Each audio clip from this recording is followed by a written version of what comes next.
बिहार के पंचायत के वार्ड सदस्य, पंचायत समिति सदस्य, मुखिया जी, सरपंच साहब, पंच साहब और जिला परिषद के सदस्यों के लिए वीडियो खास होने वाला है।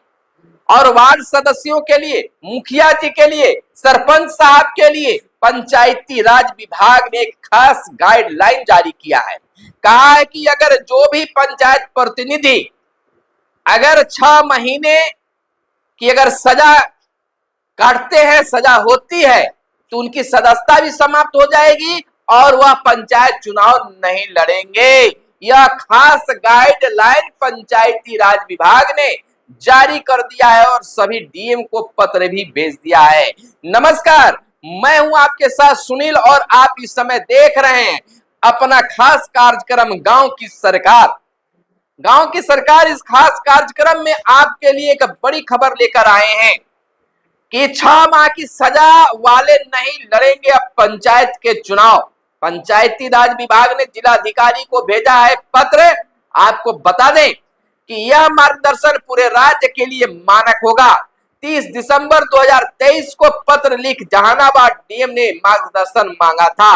निर्वाचित पंचायत सदस्य भी 6 माह से अधिक जेल में रहेंगे तो पद समाप्त माना जाएगा। यानी कि पंचायत के जो भी सदस्य हैं, अगर वह 6 महीने जेल में रहते हैं, 6 महीने से अधिक जेल में रहते हैं, तो उनकी सदस्यता समाप्त हो जाएगी। आप सुन लीजिए, यह गाइडलाइन जहानाबाद के डीएम साहब ने निर्वाचन यानी पंचायती राज विभाग से मांगा था, जिसमें यह डिटेल कर दिया गया है।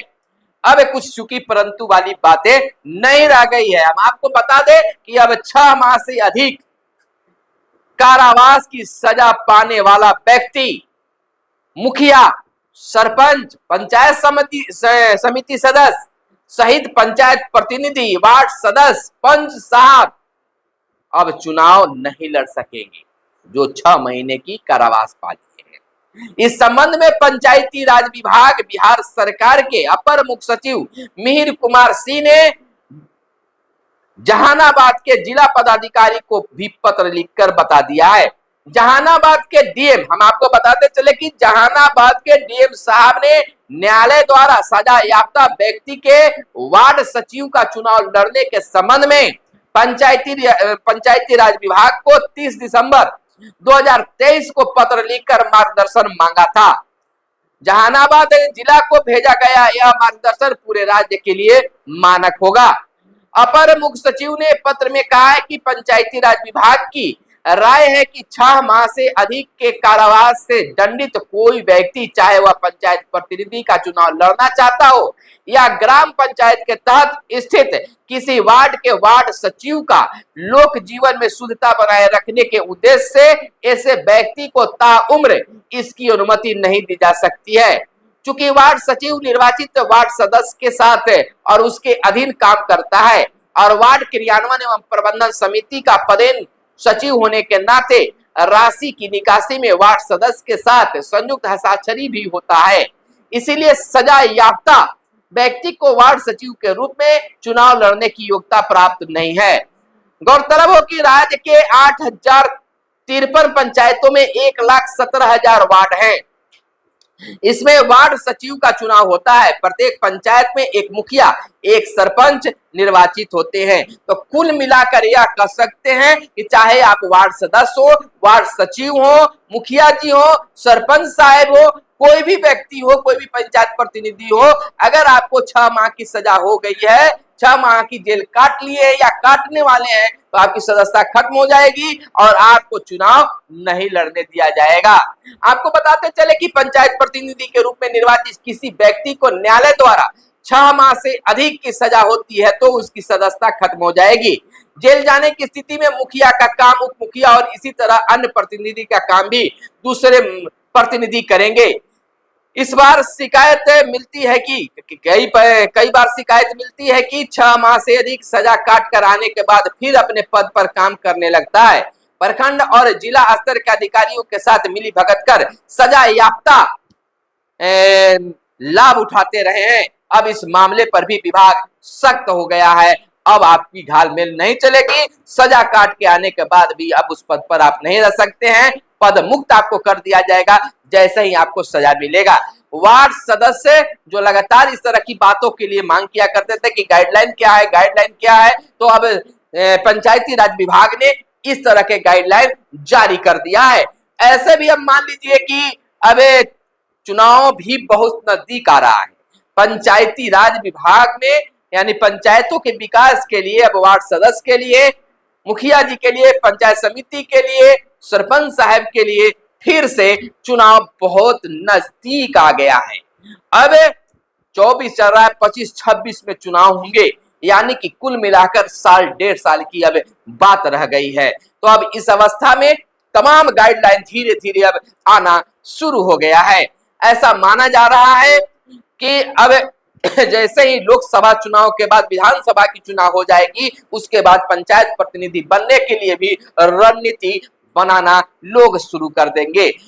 हमारे एक मित्र ने कहा कि अब तो पंचायत के विकास के लिए काम तो हो ही रहे हैं, लेकिन जो हार गए हैं या जो मुखिया जी जीते हुए हैं, वार्ड सदस्य जीते हुए हैं, अब एक बार फिर से अब कुछ दिनों के बाद 6 माह साल भर के बाद जो है अब उनका रंग रूप बदलेगा, यानी कि जनता से फिर कनेक्ट होने की बातें उनको आने लगेगी। तो इस तरह से एक गाइडलाइन वार्ड सदस्यों के लिए, मुखिया जी, सरपंच साहब के लिए मिल गया है कि अगर 6 महीने तक अगर आप सजा आपको हुई है या सुनाई गई है या सजा पाकर आ गए हैं, तो अब आपकी सदस्यता बचने वाली नहीं है और सदस्यता तो खत्म ही होगी और फिर आगे आप चुनाव भी नहीं लड़ सकते हैं। तो इस तरह की गाइडलाइन बिहार सरकार के द्वारा, पंचायती राज विभाग के द्वारा जारी होते रहते हैं। जैसे जैसे कोई मामला आता है उस पर गाइडलाइन भी विभाग जारी करते रहती है।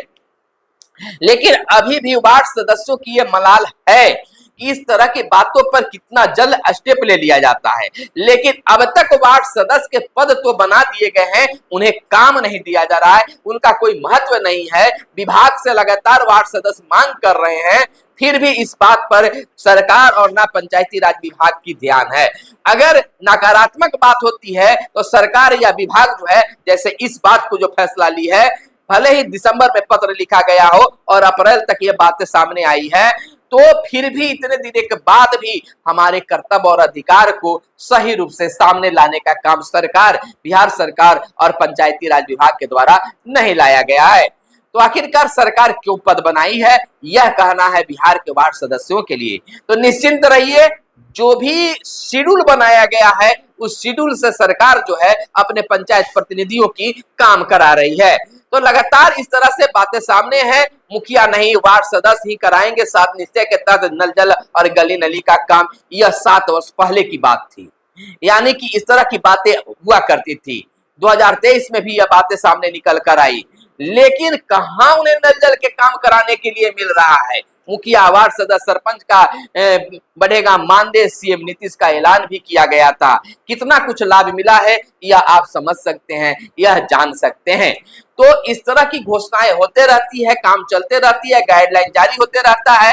तो दोस्तों, और इससे जुड़ी कोई खबर निकल कर सामने आएगी तो हम आपको जरूर बताएंगे।